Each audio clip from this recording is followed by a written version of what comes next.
राज्यात शिवभोजन थाळीला परवानगी तर अन्य धाबा व हॉटेलला का नाही, असा संतप्त सवाल हॉटेल व ढाबा व्यावसायिक करीत आहे।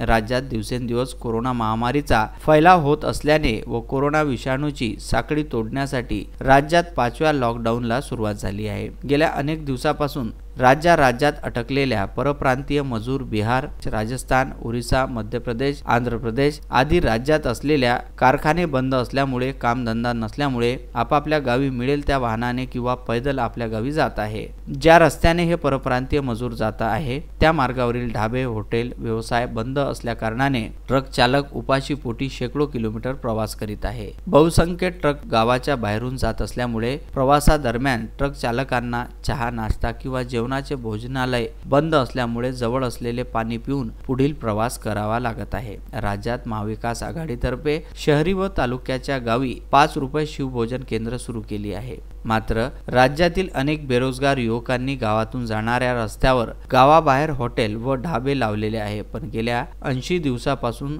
व्यवसाय बंद पडल्यामुळे हॉटेल व्यावसायिक यांचे कुटुंब आर्थिक संकटात सापडले आहे। शहरात शिवभोजन केंद्राला परवानगी देण्यात आली आहे, तर गावाबाहेर असलेल्या ढाबा तर हॉटेलांना परवानगी का देण्यात आली नाही, असा संतप्त सवाल हॉटेल व्यावसायिक करीत आहे। संजय गारपवार, विदर्भ न्यूज, मोर्शी।